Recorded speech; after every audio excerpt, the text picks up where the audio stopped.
Muy bien, comenzamos con la segunda parte de vectores, con el segundo videíto. Vamos a introducirnos en el tratamiento analítico de los vectores. En el primer video realizamos el tratamiento geométrico de los vectores. ¿Se acuerdan? El conjunto de los vectores geométricos con las operaciones que definimos de suma, producto de un escalar por un vector y producto escalar o interno, estas operaciones que verifican las propiedades enunciadas en los teoremas 1, 2 y 4 del video anterior, se denomina espacio vectorial real euclídeo, es decir, el conjunto de todos los vectores geométricos con las operaciones de suma, producto de un escalar por un vector y producto escalar, suponiendo que verifican las propiedades conocidas, ya enunciadas y demostradas, constituyen lo que conocemos un espacio vectorial real euclídeo. Pretendemos hacer la descomposición de un vector según direcciones dadas. Para esto nos va a convenir distinguir los vectores según sean de una recta, de un plano o del espacio. Entonces vamos a anotar con V1 al conjunto de los vectores de una recta, con V2 al conjunto de los vectores de un plano y con V3 al conjunto de los vectores del espacio. Entonces, fijado en V1, o sea, en el conjunto de vectores de una recta, un vector no nulo U, cualquier otro vector V de V1 se puede expresar de manera única como alfa por U. Recordemos que esta es la condición de paralelismo entre vectores. Entonces, si yo fijo este U y ahora tomo este V, vector también de la misma recta, podemos conseguir un alfa tal que alfa por U nos dé V. Diremos que la expresión B igual a alfa por U es la descomposición de B en la base formada por U y que el escalar alfa es la componente escalar de B en la base formada por U. Pasemos ahora a trabajar con vectores del plano. A ver, fijados en un plano dos vectores, llamémosle U y B, y supongamos que el vector U es el OU y el B es el OB, ¿no es cierto? Pienso que el origen de U y B es un punto común llamado O. U y B, ambos no nulos. Cualquier otro vector W del plano puede ser descompuesto en las direcciones de U y B. Básicamente lo que trataríamos es de completar el paralelogramo, ¿verdad? Es decir, estiramos tanto como necesitemos el vectorcito U y tanto como necesitemos el vectorcito B de forma tal que cuando resolvamos esto de estirar tanto el U como el B significa encontrar alfa y betas adecuados para que alfa por U más beta por B nos dé W. Entonces, si por el punto W trazamos rectas paralelas a los vectores U y B, se determinan los puntos el A y el B, tales que OA más OB, acá estoy recordando el método de la poligonal, nos da OW. Pero como OA y OB son respectivamente paralelos con U y B, es allí donde yo decía que existen escalares alfa y beta adecuados tal que el OA en realidad es un múltiplo escalar del U, es decir, es alfa por U con algún alfa y OB es beta por B para algún beta. En consecuencia, al vector W lo hemos podido descomponer como lo que llamamos una combinación lineal de los vectores U y B con escalares alfa y beta. Fíjense, W es igual a alfa por U más beta por B. Así, el conjunto formado por U y B constituyen una base para los vectores de un plano y los escalares alfa y beta se llaman las componentes de W en dicha base. Pasemos ahora a trabajar con vectores del espacio. Fijados en el espacio, tres vectores U, V y W, que vamos a decidir tomarlos con el origen común, es decir, el U va a ser OU, el V va a ser OV, el W va a ser OW. Los tres vectores que hemos tomado son no nulos ni paralelos a un mismo plano. Con estas condiciones, cualquier vector X, que lo vamos a pensar como OX, es decir, estamos reuniendo todos los vectores en un origen común, cualquier vector X puede ser descompuesto según las direcciones de U, de V y de W. A ver, si por el punto X, acá tenemos el punto X que es el extremo del vector X. Si por X trazamos una paralela a la dirección de W, esta paralela corta a este plano que ha quedado determinado por los vectores U y V en un punto que llamaremos M. Como OM, U y V son tres vectorcitos ahora de un mismo plano, podemos aplicar lo que vimos en el puntito anterior, es decir, podemos encontrar escalares alfa y beta tales que alfa por U más beta por V coincidan con OM. Por otra parte, el vector X puede ser pensado como el resultado de la suma OM más MX. Y MX es un múltiplo escalar de W, digamos gamma por W. Entonces fíjense a qué llegamos, que el X es el OM, pero el OM es alfa U más beta B, más MX, pero el MX es gamma W. O sea que X nos quedó una combinación lineal de los vectores U, V y W con escalares alfa, beta y gamma. Decimos que el conjunto formado por U, V y W, en este orden, constituye una base para los vectores del espacio. Los números o escalares alfa, beta y gamma constituyen las componentes escalares del vectorcito X en la base formada por U, V y W, insisto, en ese orden.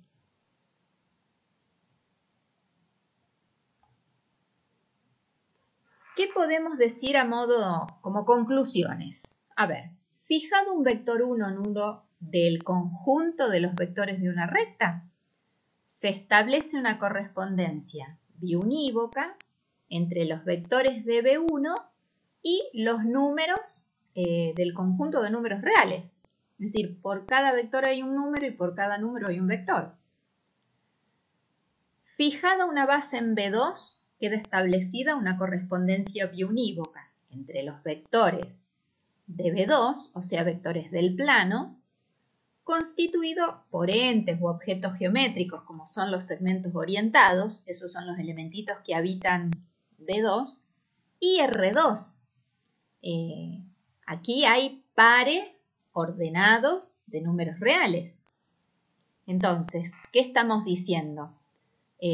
Estableciendo una correspondencia biunívoca entre B2 y R2, que por cada vector del plano tenemos un par ordenado que lo representa, y dado un par ordenado, el mismo representa un vector de ese plano.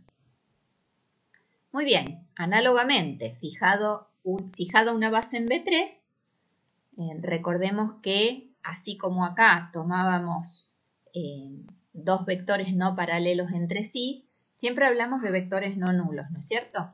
Pero acá eran no paralelos entre sí, acá van a ser tres vectores no nulos, y también con la condición de que no sean los tres paralelos a un mismo plano. Siendo así, queda establecida una correspondencia biunívoca entre los vectores de B3 y R3. Es decir, por cada vector del espacio hay una terna ordenada de números reales que lo representa. Y dada una terna de números reales, esa terna se corresponde con un vector del espacio. Observación. Las componentes de un vector dependen de la base de referencia. ¿Qué queremos decir con esto? Que si cambiamos la base, es decir, si fijamos otra terna u otra dupla o cambiamos de vectorcito en el caso del B1, si decidimos cambiar los elementos de la base, por supuesto que van a cambiar las componentes del vector. Estos temas se profundizarán en próximas asignaturas que ustedes van a cursar, donde, entre otras cuestiones, se verá cómo se relacionan las componentes de un vector en bases distintas.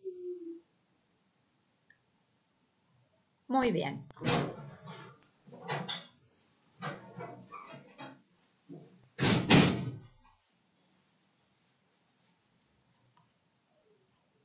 Continuemos. A modo de síntesis, si B es un vector no nulo, B perteneciente a B1, entonces el conjunto integrado por B es una base de B1. Cualquier vector de B1 se expresa de única manera como combinación lineal de B. Si U y B son dos vectores no nulos ni paralelos de B2, entonces el conjunto ordenado UB constituye una base de B2. Cualquier vector de B2 se expresa de una única manera como combinación lineal de U y B. Y por último, si V y W son tres vectores no nulos ni coplanares, esto es, no yacen los tres en un mismo plano, tres vectores de B3, entonces el conjunto ordenado VW constituye una base de B3. Cualquier vector de B3 se expresa de una única manera como combinación lineal de U, B y W. Ok, digamos que entendemos ahora por versores fundamentales. ¿A qué nos referimos con descomposición canónica?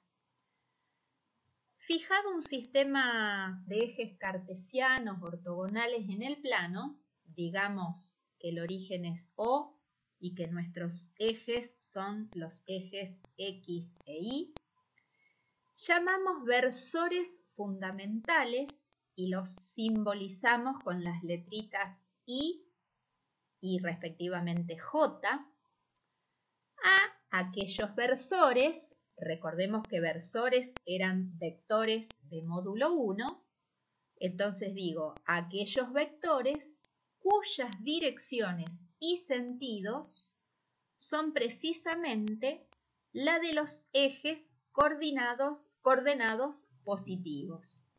Fíjense, el I, el versor I, tiene la misma dirección que el eje X y tiene el sentido del eje X positivo, mientras que el versor J tiene la dirección del eje coordenado Y y tiene por sentido el sentido positivo del eje Y. Entonces ahora si tomamos un punto en el plano, digamos un punto P, de coordenadas, llamémoslas B1, B2, queda determinado lo que vamos a denominar vector de posición del punto P, que va a ser el vector OP, es decir, el vector que tiene origen en el origen de coordenadas del sistema de referencia que estamos tomando y extremo en el punto en cuestión, el punto P. De esta manera, si por el punto P trazamos paralelas a los ejes, quedan determinados puntos que vamos a llamar A y B de coordenadas. En el caso del A tendrá coordenadas B1, 0. Fíjense que surge de la intersección de la paralela al eje Y, que pasa por P. La intersección con el eje X es el punto A. Las coordenadas del punto A son B1, 0. Análogamente, la paralela al eje X que pasa por P corta al eje Y en el punto de coordenadas 0, B2. Y ahora fíjense esto, presten atención. Miren, si B1 es una cantidad numérica, un escalar, que si a mí se me ocurre multiplicar B1 por Y, me dará el vector OA. Y si hacemos B2 por J, obtenemos el vector OB. Y ahora si nosotros sumamos el OA más el OB, claramente el resultado es OP. De esta manera podemos decir que las componentes del vector B, o sea del vector OP, en la base IJ son las coordenadas de P en el sistema cartesiano que hemos fijado, el OXY. Y así escribimos lo siguiente. Esto que para nosotros era un vector, que hasta ahora venía siendo una flecha, ahora le he asignado un par de números reales, es decir, un par ordenado de números reales. V1, V2. Estas son las componentes escalares del vector B, o sea, del vector OP. En forma análoga, fijado un sistema de ejes cartesianos ortogonales, ahora en el espacio, digamos O, X y Z, y llamando con Y, J y ahora agregamos K a los versores cuyas direcciones y sentidos son los de los ejes, los de los semiejes positivos, en cada caso, para cada punto P de coordenadas B1, B2 y B3, queda determinado un vector B, un vector OP, es decir, el que tiene origen en el origen de coordenadas del sistema elegido y extremo en el punto que estamos tomando, el punto P. Este vector B tiene componentes B1, B2, B3 en la base seleccionada IJK. Escribimos B es B1 por I más B2 por J más B3 por K y automáticamente le asignamos esta terna ordenada de números reales. B1, B2, B3. En lo que sigue, se continúa con el estudio analítico de los vectores, que surge de la representación geométrica cuando se introduce un sistema coordenado. Cuando se expresa un vector por sus componentes, se supone, salvo que digamos lo contrario, que las mismas están dadas en la base canónica. Esto es, el IJ en el plano y la base IJK en el espacio. Muy bien, comenzamos con el tratamiento analítico. Vamos a ir traduciendo lo que ya teníamos a partir del tratamiento geométrico sobre la igualdad de vectores y qué tipo de operaciones podemos realizar, pero esta vuelta por componentes. Bueno, noten que es fácil corroborar que el versor I, en tanto puede ser escrito como, si tomamos la base canónica, acá estamos trabajando en el espacio, pero esto va a ser análogo con una componente menos si estuviéramos trabajando en el plano. Entonces digo, es sencillo notar que el versor i se puede escribir como 1 por i más 0 por j más 0 por k. Entonces, en la base canónica ijk está claro que las componentes de i son 1, 0, 0. Del mismo modo, j tiene componentes en la base canónica 0, 1, 0 y k tiene componentes 0, 0, 1. Si tenemos dos vectorcitos, un u y un b, el u de componentes u sub 1, u sub 2, u sub 3, el b, b sub 1, b sub 2, b sub 3. En este caso decimos que u es igual a b, establecemos la igualdad de vectores que con el tratamiento geométrico exigíamos que tengan la misma dirección, el mismo sentido y el mismo módulo, independientemente de cuál era el punto tomado como origen, ¿se acuerdan? En este caso, la igualdad queda establecida por componentes, decimos. Es decir, el vector u será igual al vector b si y solo si las componentes homólogas son iguales.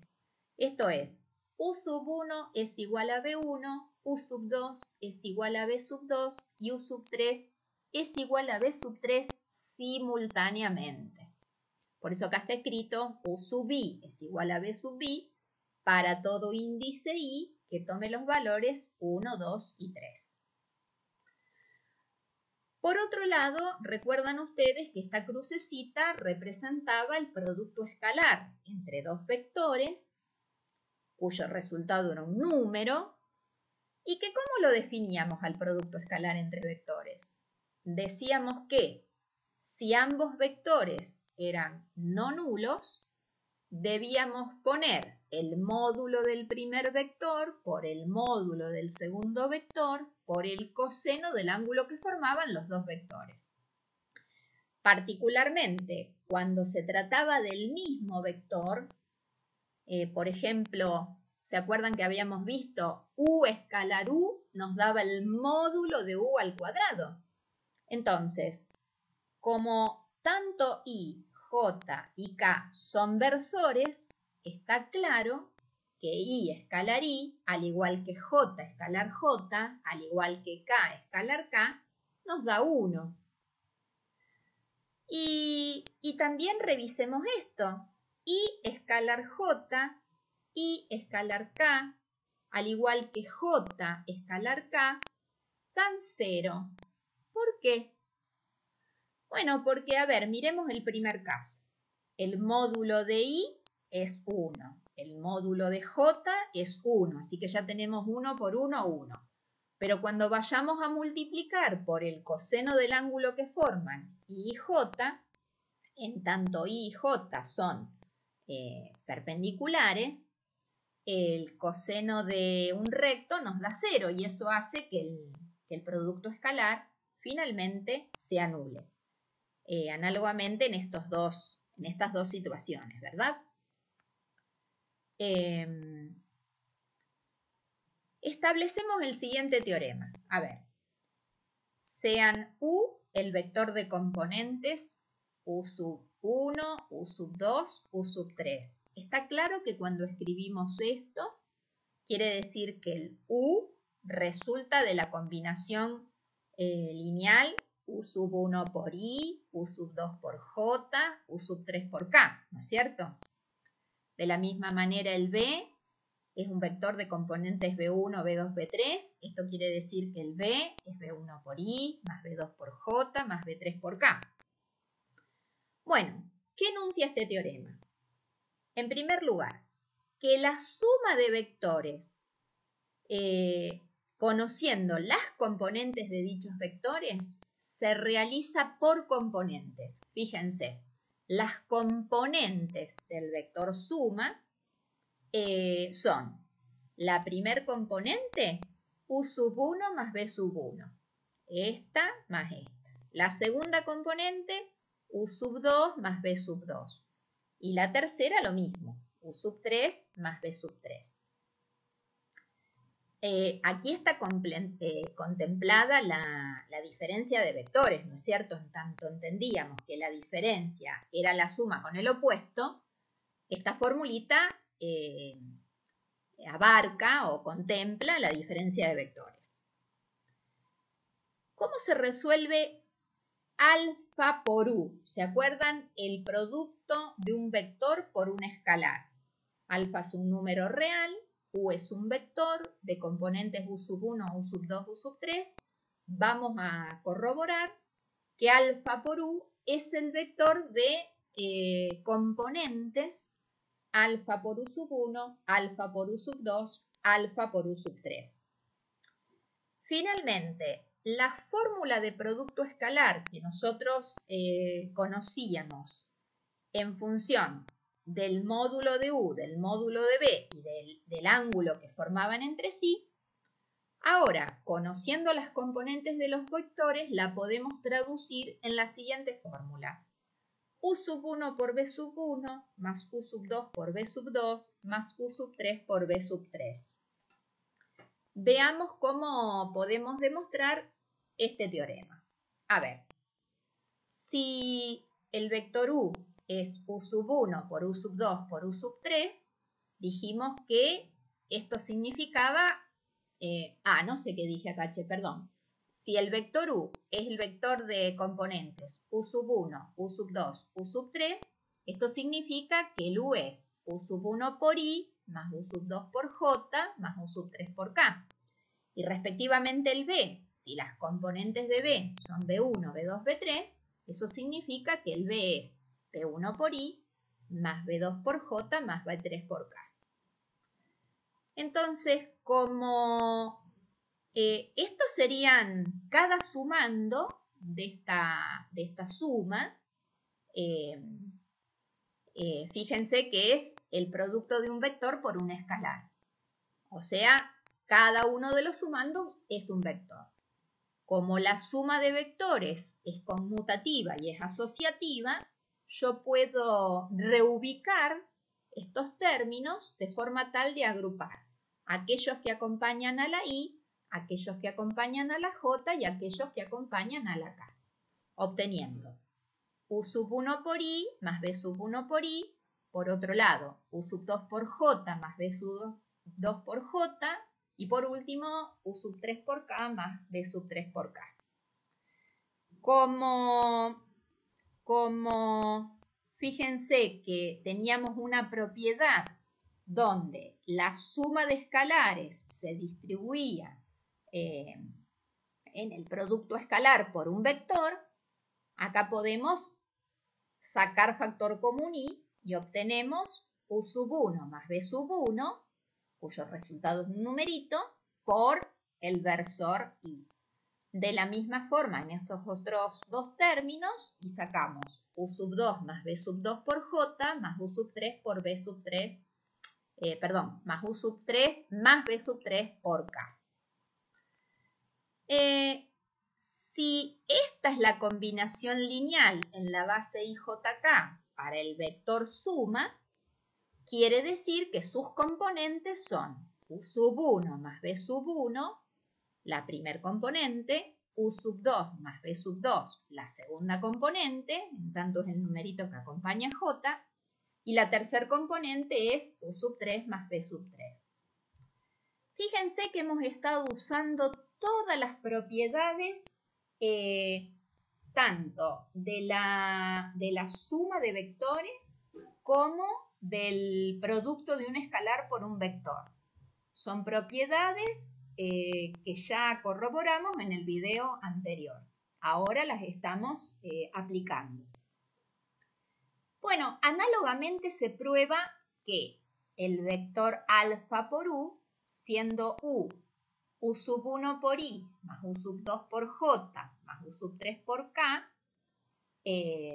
fíjense que acá hay un escalar que tranquilamente se puede distribuir con cada sumando, y entonces como vale la asociatividad de escalares, yo puedo colocar alfa por u sub 1 por el versor i más alfa por u sub 2 por el versor j más alfa por u sub 3 por el versor k, de donde obtenemos que las componentes de alfa por u son alfa por u sub 1 la primer componente, alfa por u sub 2 la segunda componente y alfa por u sub 3 la tercer componente.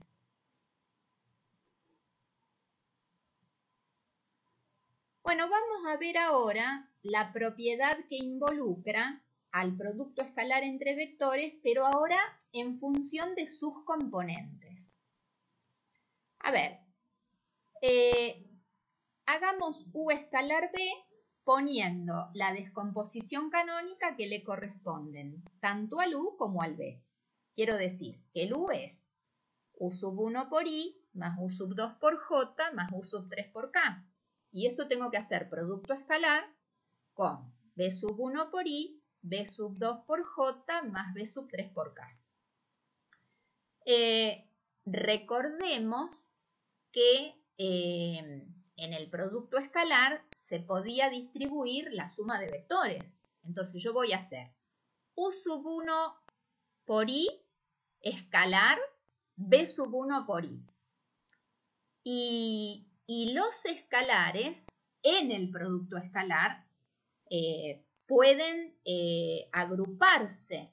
Entonces me queda u sub 1 por b sub 1. ¿Se acuerdan esa propiedad que decía que el escalar, esa tercer propiedad para el producto escalar, que decía que los escalares se podían colocar en cualquiera de esas posiciones? ¿Recuerdan?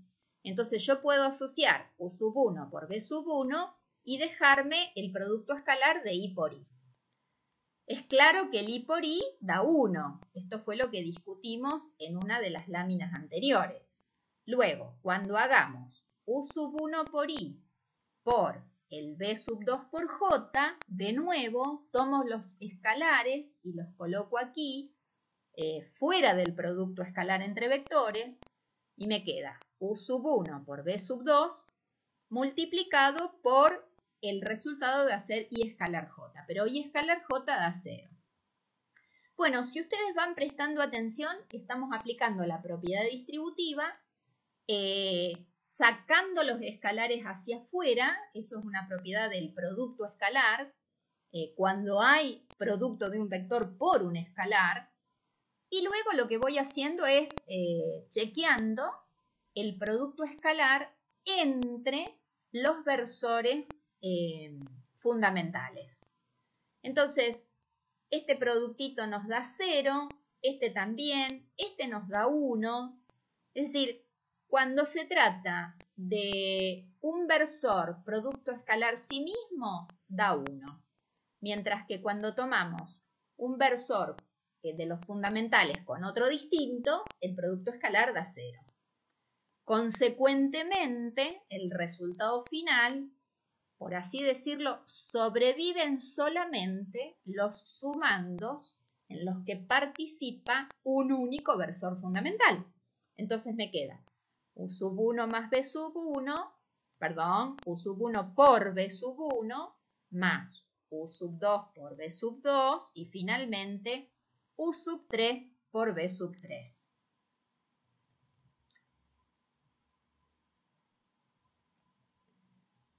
Muy bien, vamos a reescribir la condición de paralelismo.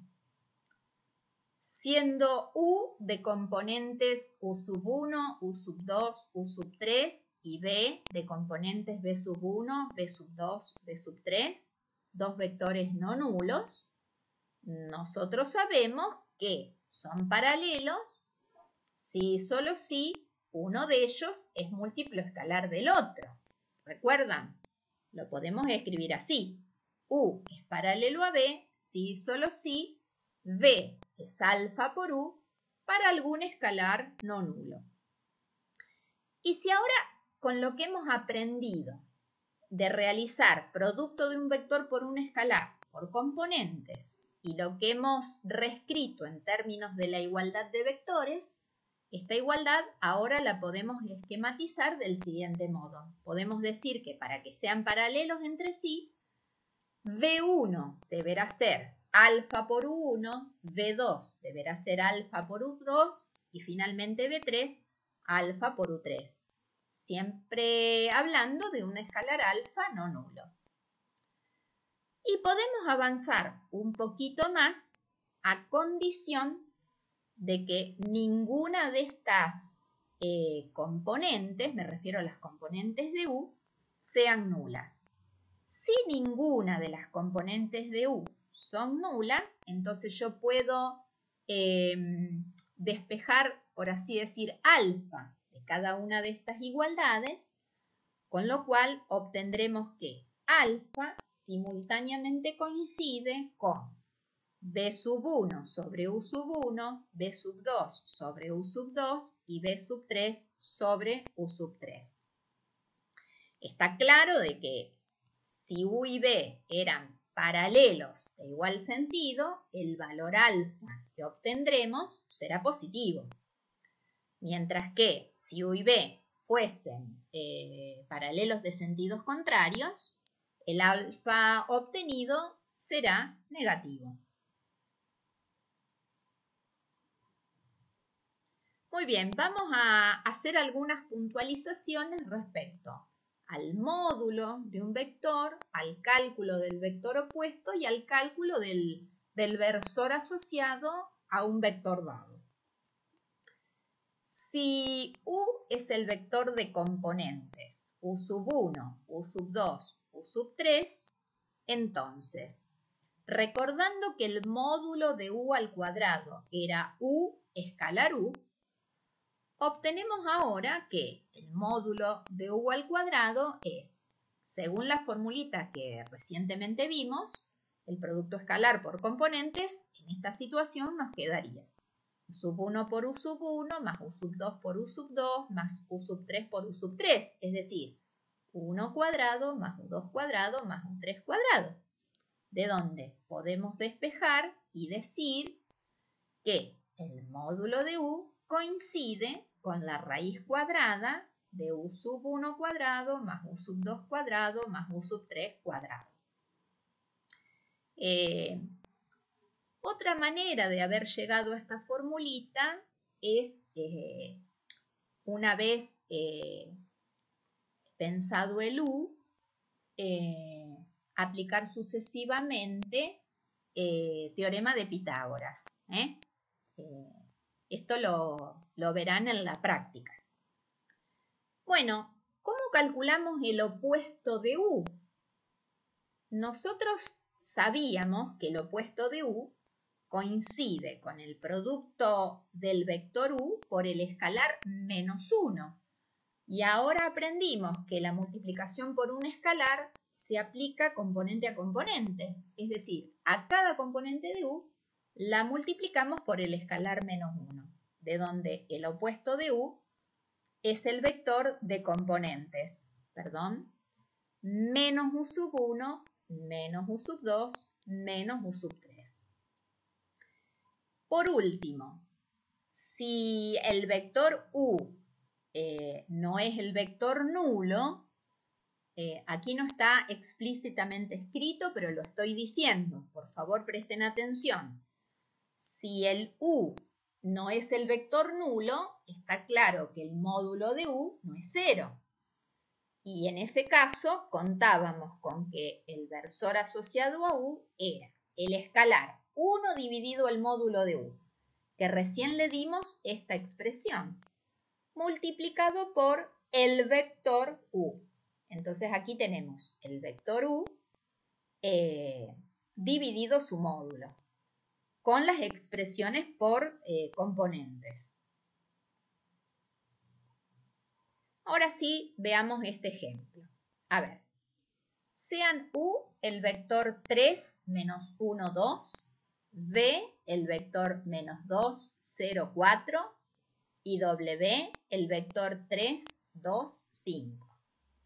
Nos piden hallar en primer lugar 2 por U menos 3 por B. Fíjense que acá tenemos multiplicación de un vector por un escalar Acá lo mismo y acá tenemos la diferencia entre vectores. En segundo lugar nos piden realizar U escalar W por B sub 0, es decir, por el versor asociado a B. Esto también es el producto de un vector, en este caso de un versor, por un escalar, que es el resultado de efectuar U escalar B. A ver, ¿cómo se realiza 2 por U menos 3 por B? Ponemos 2 por el vectorcito U dado por sus componentes, es decir, 3 menos 1, 2. Menos 3 por las componentes de B, que son menos 2, 0, 4. Como el producto de un vector por un escalar se realiza componente a componente, aquí nos queda 2 por 3, 6, 2 por menos 1, 2 y 2 por 2, 4. O sea, que hemos obtenido el vector 6i menos 2j más 4k. Lo mismo acá. 3 por menos 2 es menos 6, 3 por 0 es 0, 3 por 4 es 12, y como tengo que efectuar la diferencia entre estos dos vectores, lo que hago es calcular la diferencia por componentes. Es decir, hago 6 menos menos 6. En segundo lugar, menos 2 menos 0. Y por último, 4 menos 12. Arrojando el vector de componentes. 12 menos 2 menos 8. Muy bien, ya hemos resuelto el primer ítem. Vamos al segundo. ¿Cómo se hace U escalar B? U escalar W. ¿Cómo es el U? 3 menos 1, 2 son las componentes del vector U. Las componentes del W son 3, 2, 5. Entonces, ¿qué tenemos que hacer? Primera componente por primera componente, más segunda por segunda, más tercera por tercera. A ver, 3 por 3 va en este lugarcito, luego más menos 1 por 2, finalmente más 2 por 5. A ver si la cuentita está bien. 3 por 3, 9, menos 1 por 2 es menos 2 y 2 por 5 es 10. 19 menos 2, 17. O sea que el producto escalar entre U y W nos dio 17. Calculemos el módulo de B. La formulita con la que contábamos era la raíz cuadrada de B1 cuadrado más B2 cuadrado más B3 cuadrado. Entonces, reemplazando por las componentes de B, ponemos menos 2 al cuadrado más 0 al cuadrado más 4 al cuadrado. Esto nos da 16 más 4, 20. Como a 20 lo puedo factorizar como 4 por 5, puedo sacar el factorcito 2 fuera de radical. ¿Recuerdan este tipo de operaciones? Bueno, para revisar por si alguien no se acuerda. Entonces, ¿cómo sería este cálculo? U escalar B por el versor asociado a B. U escalar B es el numerito 17. Y ahora lo tenemos que multiplicar por ¿qué vector? El versor asociado a B sería B dividido su módulo. Como el módulo de B nos había dado 2 raíz de 5, lo pusimos en este lugar.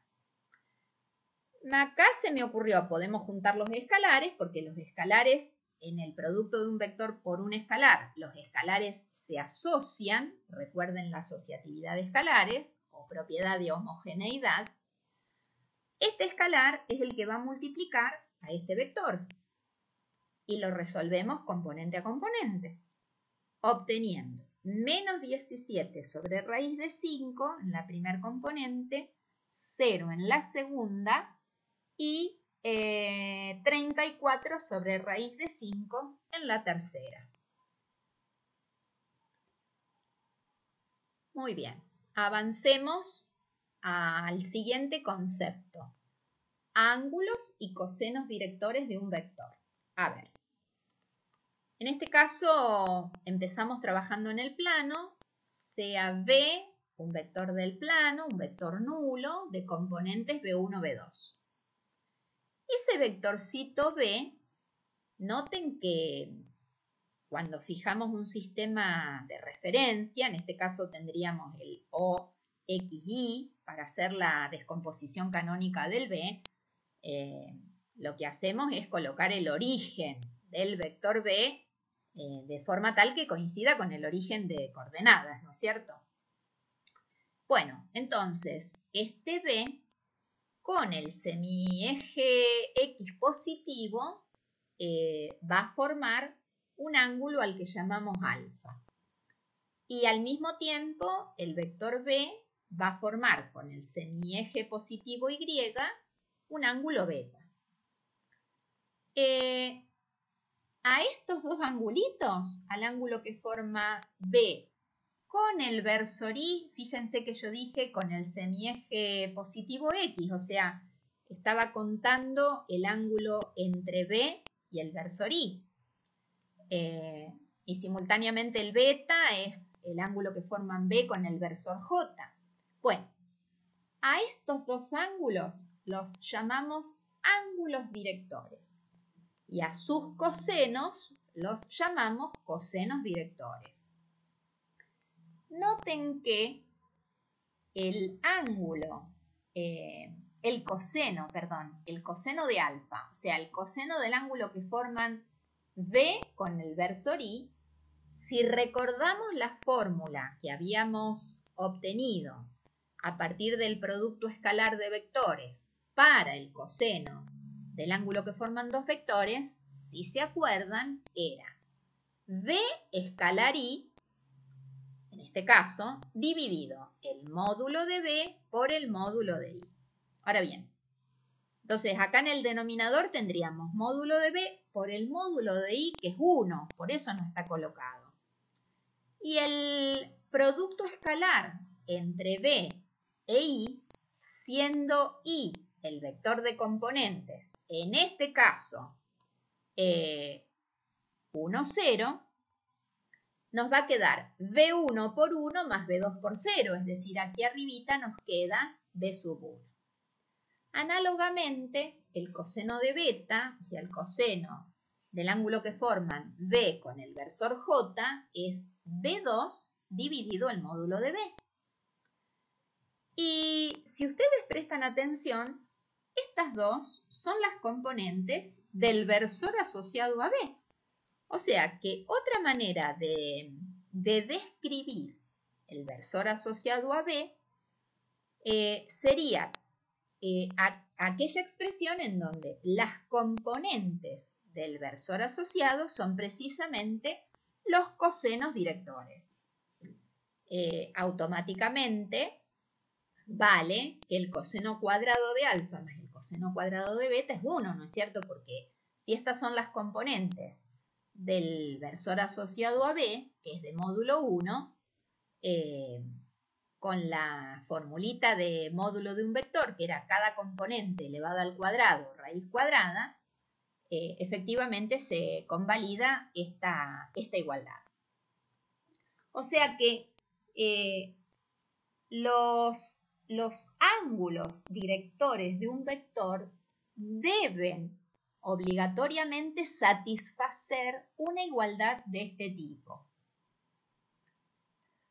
Análogamente, si consideramos un vector del espacio, un vector no nulo de componentes B1, B2, B3, miren acá el gráfico, tenemos el vector B, cuyo origen coincide con el origen del sistema de referencia cartesiano que estamos tomando, el O, X y Z.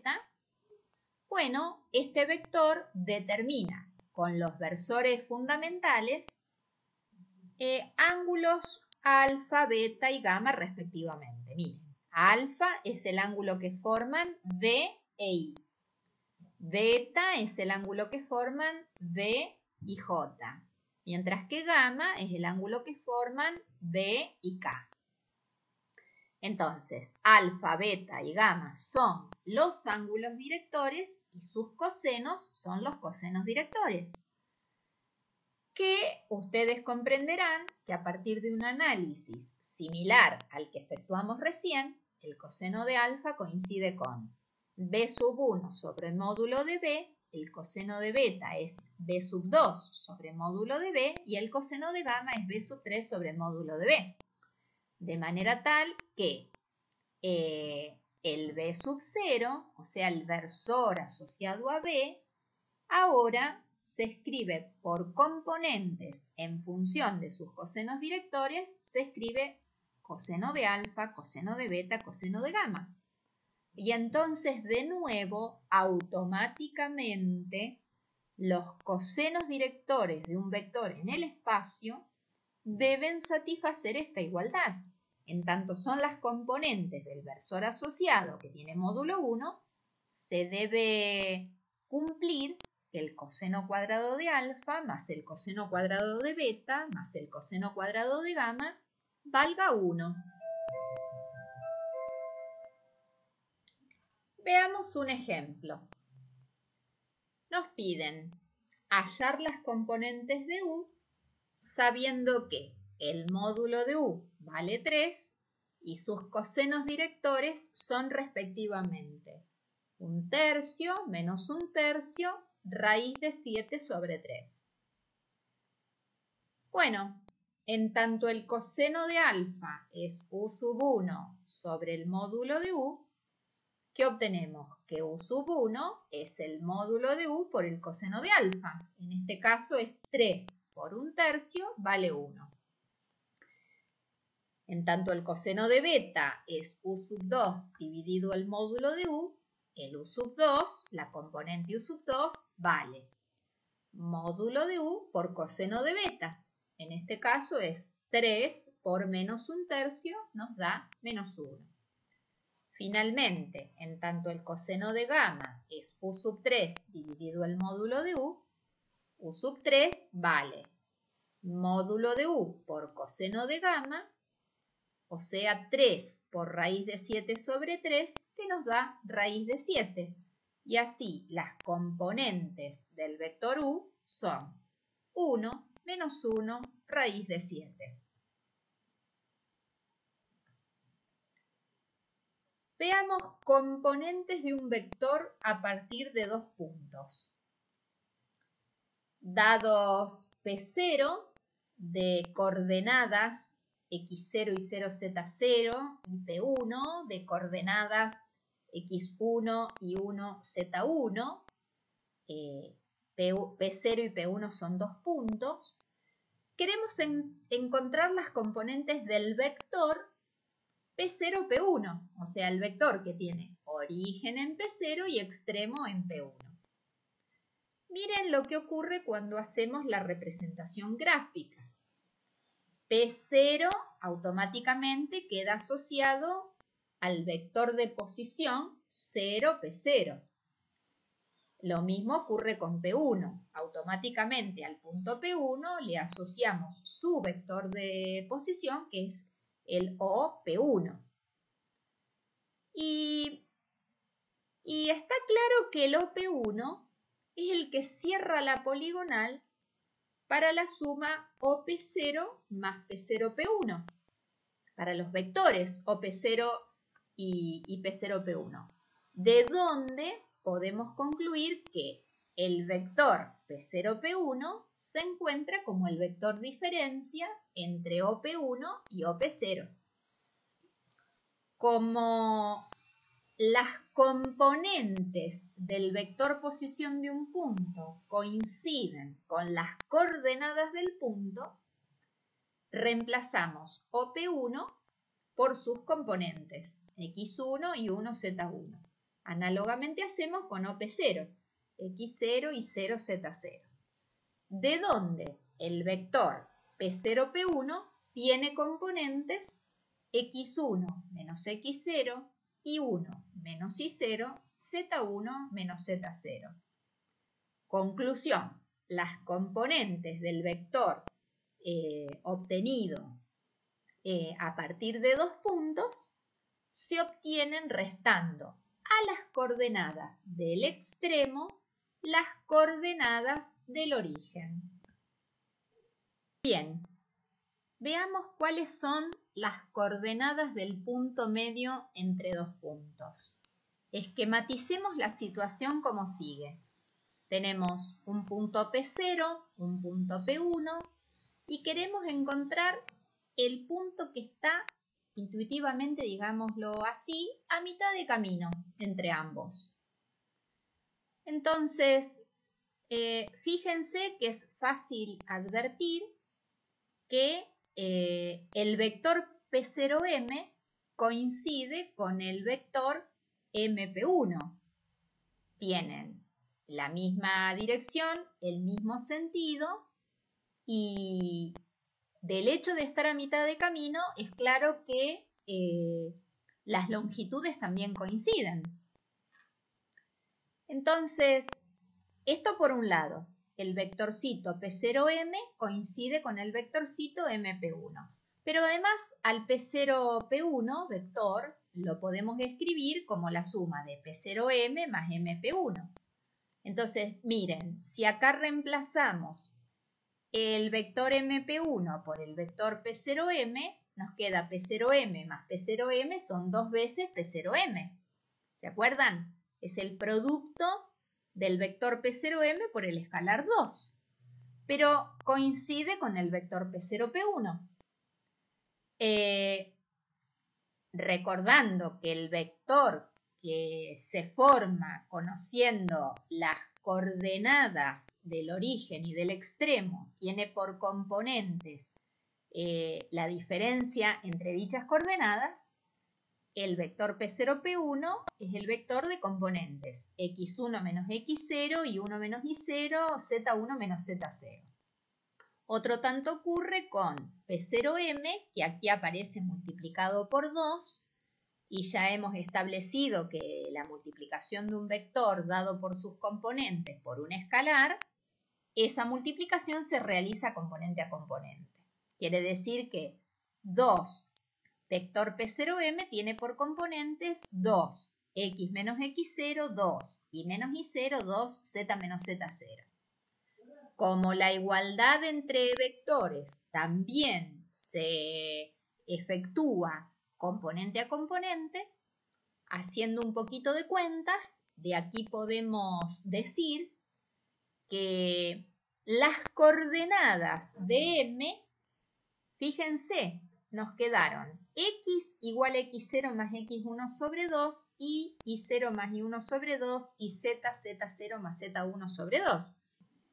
Es decir, las coordenadas del punto medio entre dos puntos dados se obtienen promediando las respectivas coordenadas. Veamos un ejemplo. Dados los puntos P de coordenadas 1, menos 3, 2 y Q de coordenadas menos 2, 1, 2, hallar el vector PQ y el punto medio M entre ambos. A ver, el vector PQ es la diferencia entre los vectores de posición asociados respectivamente al extremo y al origen del vector, ¿no es cierto? Es decir, tenemos que hacer OQ menos OP. Ahora, las componentes del vector de posición OQ asociado al punto Q tiene por componentes exactamente las coordenadas de Q, es decir, OQ es el vector menos 2, 1, 2. Análogamente, el vector OP es el vector de componentes 1, menos 3, 2. Y ahora, efectuando la diferencia componente por componente, nos queda menos 2 menos 1 menos 3, 1 menos menos 3 es 4 y finalmente 2 menos 2 es 0. Quiere decir que el vector PQ que debíamos hallar es el vector menos 3, 4, 0. Por otro lado, para calcular las coordenadas del punto medio entre P y Q, lo que tenemos que hacer es promediar las coordenadas de ambos puntos. Entonces hacemos 1 más menos 2, menos 1 sobre 2, menos 1 medio. Menos 3 más 1 es menos 2, que dividido 2 es menos 1. Y finalmente 2 más 2 es 4, que dividido 2 es 2. Significa que las coordenadas del punto medio son menos 1 medio, menos 1, 2. Vamos a abordar ahora una nueva operación entre vectores que no vimos en el video 1. Prestemos atención. Esta es una nueva operación. En numerosas aplicaciones a problemas de geometría y de mecánica, resulta útil disponer de un método sencillo para obtener un vector perpendicular simultáneamente a cada uno de dos vectores dados. Y esto lo vamos a lograr mediante esta nueva operación llamada producto vectorial. ¿Cómo lo vamos a definir? A ver, si U y O, V son el vector nulo, entonces automáticamente definimos el producto vectorial entre ellos como el vector nulo. Si ni U ni V son el vector nulo, entonces el producto vectorial entre U y V es un nuevo vector que se caracteriza por tener la dirección simultáneamente perpendicular a las direcciones de U y de V. Vayan observando este esquemita. U y V, siendo no paralelos entre sí, determinarán un plano. Entonces, la dirección simultáneamente perpendicular a U y a V es la dirección de la perpendicular al plano que U y V generan. El sentido que le vamos a dar al producto vectorial se dice que es el que está dado por la regla de la mano derecha, que a continuación explicaré. Pero ya les voy indicando, fíjense, si hacemos U vectorial B en este sentido, obtenemos este vectorcito rojo apuntando hacia arriba. Y en esta misma situación, si hiciéramos B vectorial U, obtendríamos el vectorcito verde que en este caso está apuntando hacia abajo, o sea, que es el opuesto de U vectorial B. Miren ya la relación que aquí tenemos. Entonces tenemos dirección, sentido, vamos al módulo. El módulo de U vectorial B se consigue haciendo módulo de U por módulo de B por el seno del ángulo que forman U y B. Bueno, aquí está la explicación de cómo funciona la regla de la mano derecha. A ver, miren el dibujito este. Acá tenemos el vector A, acá tenemos el vector B y aquí tenemos el resultado. Adviertan que se trata de un vector, ¿no es cierto? Este es el vector A vectorial B. Miren la indicación que nos dan. Tomamos la mano derecha y colocamos el dedo índice en el primer vectorcito de los dos que vamos a operar. El dedo mayor tiene que ir en la dirección del segundo vectorcito que vamos a operar. Entonces, teniendo estos dedos colocados, el índice y el mayor, para donde nos apunte el dedo pulgar será el sentido del producto vectorial entre A y B.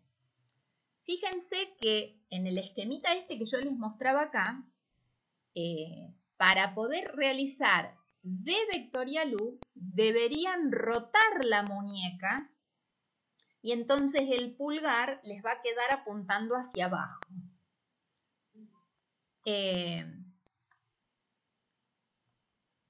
Bueno, ¿qué consecuencias tiene esta definición? Veamos este teorema. Sean U y B dos vectores no nulos, entonces, U vectorial B es el vector nulo si y solo si U es paralelo a B. Veamos. U vectorial B es el vector nulo.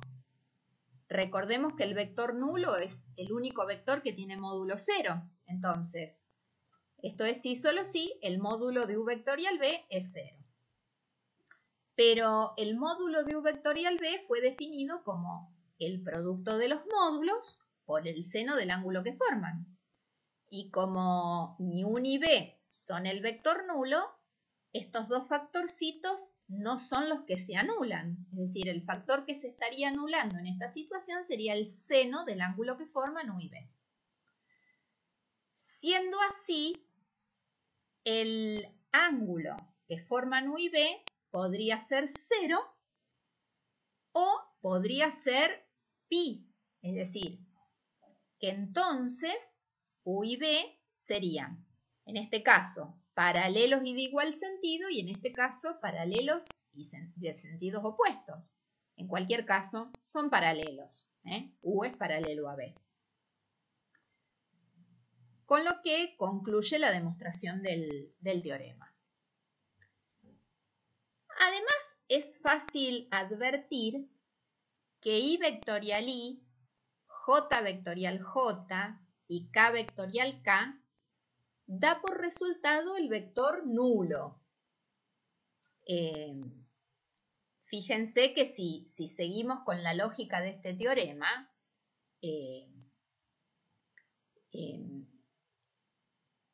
son pares de vectores paralelos. Y como tienen el mismo sentido porque son el mismo vectorcito, el ángulo que están formando entre sí en cada caso es 0 y el seno de 0 es 0.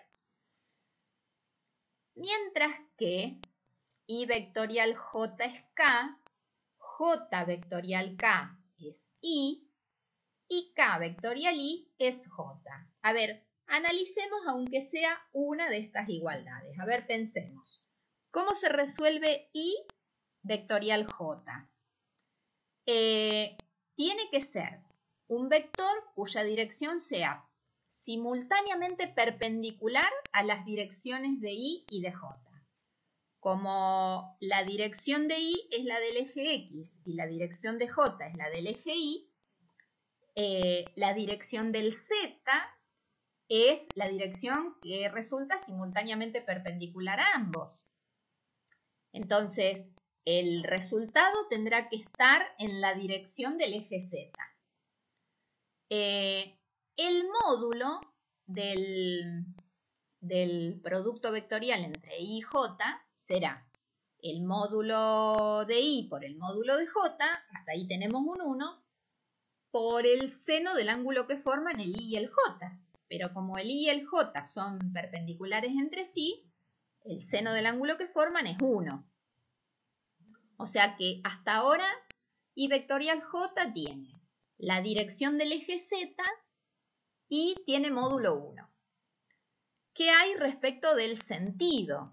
Entonces acá tenemos que usar la mano derecha para poder calcular I vectorial J y comprender que el sentido resulta ser el sentido del semieje positivo, Z. Y un vector que satisface todas esas condiciones es precisamente el versor K. Consideraciones análogas valen para estas dos igualdades.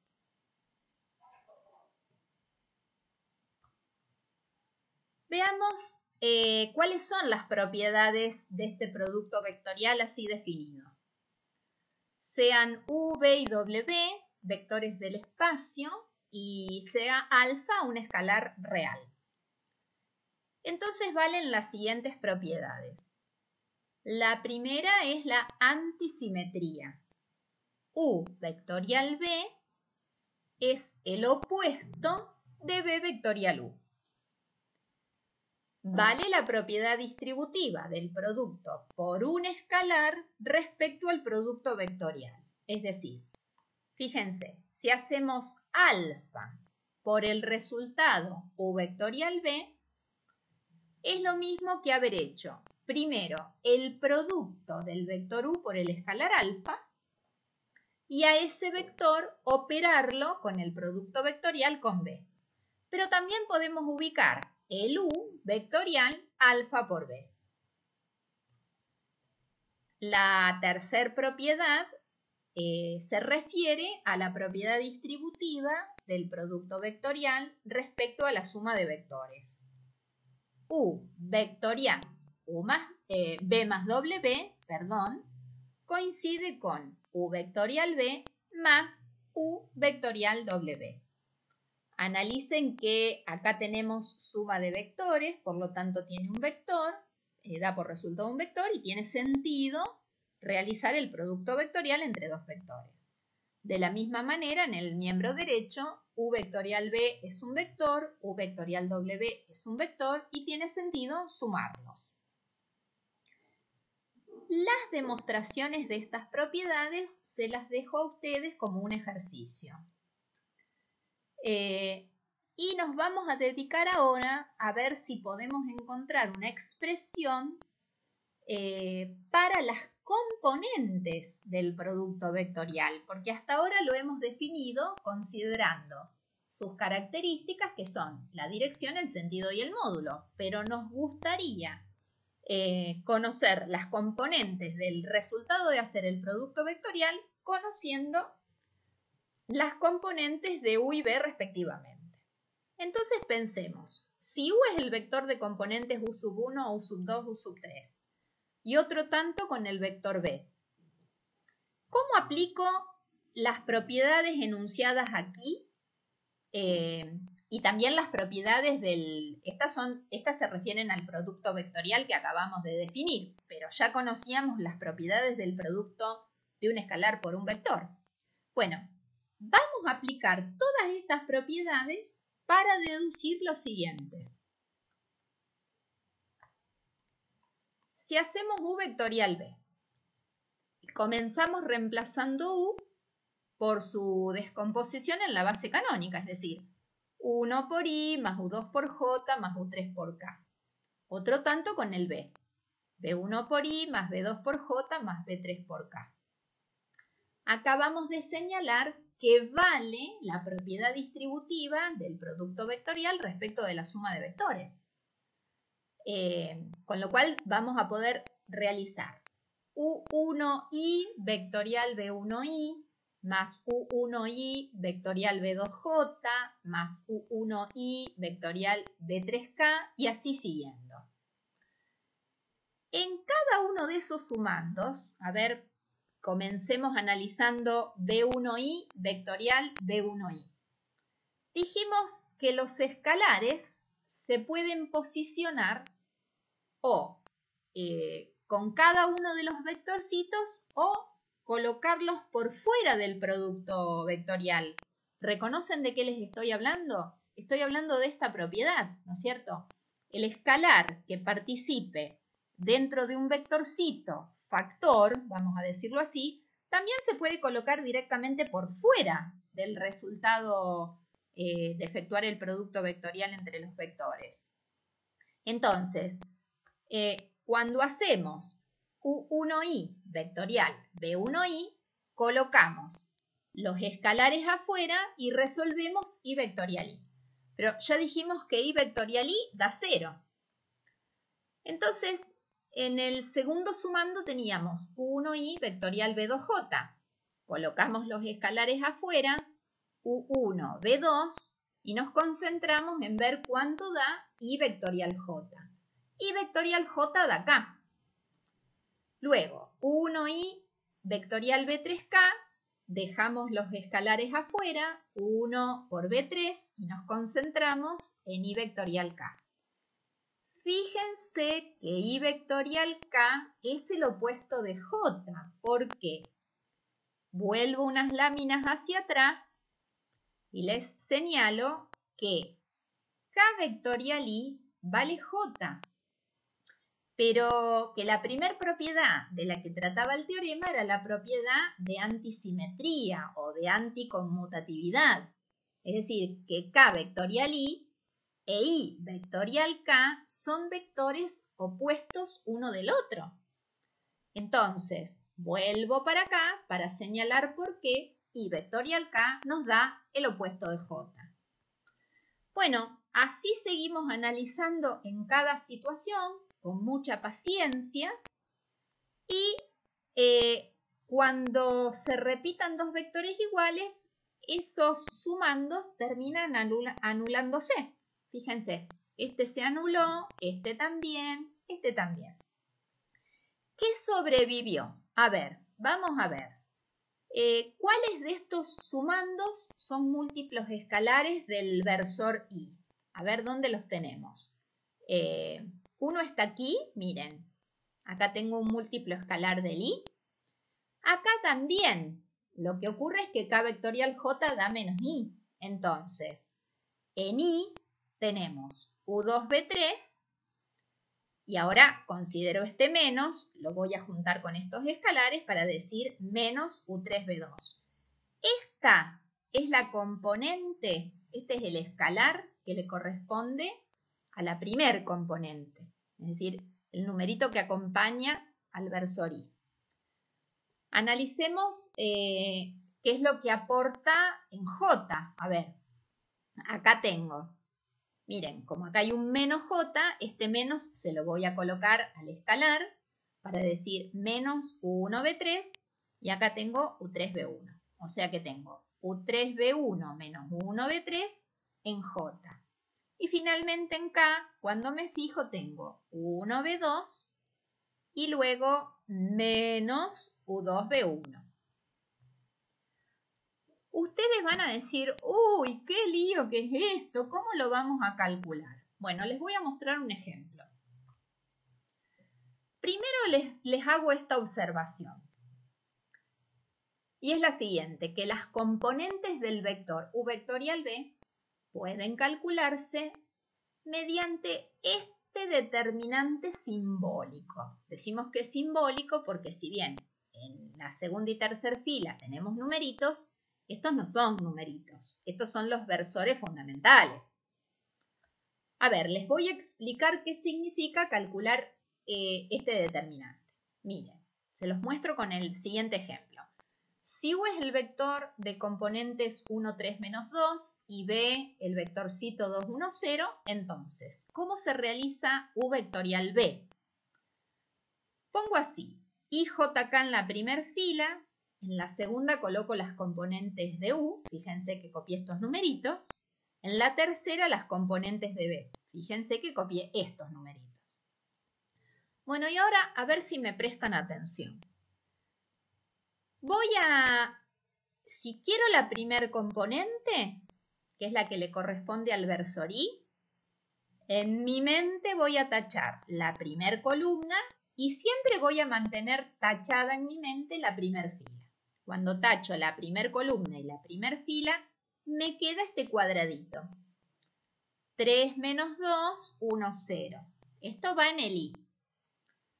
Cuando voy a hacer el J, acuérdense que la primera fila en mi mente la tengo tachada, ahora voy a tachar la columna que le corresponde al J.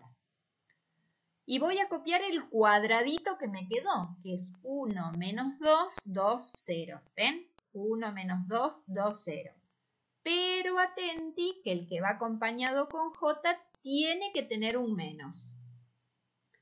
Y de nuevo, para el K, ya tengo tachada la primera fila, en mi mente tacho la columna del K y me queda este cuadradito. El 1, 3, 2, 1. ¿Ven? El I y el K van con un más, atenti que el J va con un menos. Y ustedes me van a decir, bueno, pero ¿y esto qué significa este cuadradito con las barras? Bueno, este es un determinante 2 por 2. ¿Cómo se resuelve? Se hace así. Es como si hiciéramos una cruz y hacemos este por este menos este por este. Entonces, fíjense, pongo 3 por 0 menos 2 por 1. Eso me da 2. Y eso es lo que acompaña al I. Después pongo menos 1 por 0 menos 2 por 2.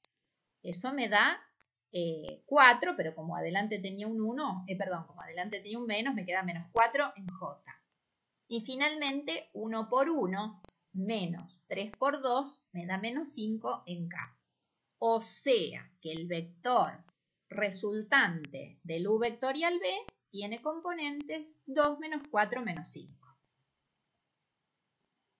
Muy bien, vamos a ver qué interpretación geométrica le podemos dar al módulo del producto vectorial.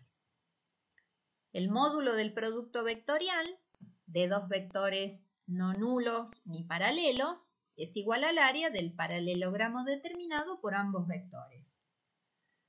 Prestemos atención a este esquemita que nos va a ayudar a pensar. A ver, tomemos dos vectores, digamos U y B, no nulos ni paralelos entre sí, y pensemos que los colocamos de forma tal que ambos tengan como origen común al punto A. Entonces, estamos considerando que U es el vector AB, que B es el vector AD y que entre sí queda determinado el paralelogramo ABCD. Recuerden que un paralelogramo es un cuadrilátero que tiene dos pares de lados paralelos e iguales. Digo esto para que vayamos pensando que la formulita para el cálculo del área de un paralelogramo como base por altura. Si yo tomo como base el lado AB, la altura corresponde a la distancia entre los lados paralelos AB y DC. Entonces, concentrémonos ahora en que acá, habiendo trazado la altura correspondiente al lado AB, se nos está formando un triángulo rectángulo. Y si yo, basándome en este triángulo rectángulo, quisiera calcular el seno de este ángulo, que es el ángulo que forman U y B, diría cateto opuesto, que precisamente es la altura del paralelogramo, dividido la hipotenusa, que precisamente es el módulo de B. O sea, el seno del ángulo que forman U y B es H sobre el módulo de B, de donde H es el módulo de B por el seno del ángulo que forman U y B. Y esto corresponde a esta partecita de la fórmula con la que expresamos el módulo del producto vectorial. Entonces, fíjense, hemos obtenido que el módulo del producto vectorial en definitiva es el módulo de U por todo esto que mide H. Pero esto es base por altura, ¿no? Porque el módulo de U precisamente es la longitud de la base del paralelogramo. Entonces tengo el área del paralelogramo ABCD. Es decir, el resultado de U vectorial B es un vector tan largo en longitud como indica el área del paralelogramo que determinan U y B. Bueno, veamos de qué se trata esta nueva operación llamada producto mixto. Dados los vectores U, B y W de B3, el producto escalar entre, por un lado, U vectorial B y por otro, W, se llama producto mixto entre U, B y W. Fíjense que no es casualidad que se llame mixto en tanto estamos mezclando operaciones entre vectores ya conocidas. Por un lado, el producto vectorial entre U y B y finalmente el producto escalar entre ese resultado y el vector W. En tanto el producto mixto recién definido resulta de un producto escalar, es claro que se corresponde con un número real, ¿no es cierto? Es decir, el resultado del producto mixto es claramente un número real. Por otra parte, algo más para observar es lo siguiente. Fíjense que aquí colocamos estos paréntesis para indicar que primeramente debemos resolver el producto vectorial entre U y B. ¿Qué pasa si sacamos estos paréntesis? ¿Alguien podría confundirse y querer resolver primero B escalar W? Bueno, pues si así lo hiciera, B escalar W daría un número y ya no tendría sentido el cálculo de U vectorial, un número. ¿Se dan cuenta? Por lo tanto, en realidad, no hay manera de equivocarse con cuál es la operación que se debe efectuar primero. Por lo tanto, no es necesario colocar estos paréntesis. En el caso de trabajar con vectores no nulos ni coplanares, digamos A, B y D, tenemos un teorema que establece que el volumen V del paralelepípedo que ellos determinan se calcula como el valor absoluto del producto mixto entre los tres. Veamos la demostración. Si prestamos atención a este esquemita que he colocado aquí, fíjense que tenemos A, B y D, tres vectores no nulos ni coplanares. Aquí los hemos colocado de forma tal que el origen sea un punto común, concretamente este que estoy señalando. Ellos tres determinan este paralelepípedo cuyo volumen queremos calcular. Pero el volumen de esta figura de este cuerpo puede ser calculado como el producto del área de la base por la altura.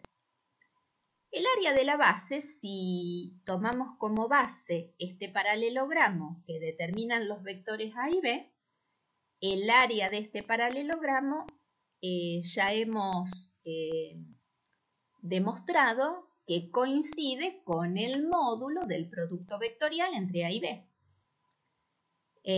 Por lo cual acá el área ha sido reemplazada por el módulo de A vectorial B. Veamos cuál es la altura de este cuerpo. Al haber considerado como base el paralelogramo determinado por A y B, la altura será la distancia entre estas caras paralelas, ¿verdad? Y fíjense que cuando hacemos el vector proyección de D sobre la dirección de A vectorial B, precisamente su módulo es la altura buscada. Entonces aquí reemplazamos la altura como el módulo del vector proyección de D sobre la dirección del vector A vectorial B. Bueno, recordemos ahora que el módulo del vector proyección de un vector sobre otro se podía calcular haciendo el módulo del vector que estamos proyectando por el valor absoluto del coseno del ángulo que forman el vector que estamos proyectando y la dirección sobre la cual proyectamos. Y ahora prestemos atención que nos ha quedado módulo del vector A vectorial B por módulo del vector D por el valor absoluto del coseno del ángulo que forman entre sí. Pero precisamente este es el valor absoluto del producto escalar entre el primer vector A vectorial B y el segundo vector D, que no es otra cosa que el valor absoluto del recién definido producto mixto entre A, B y D. Y con eso concluye la prueba.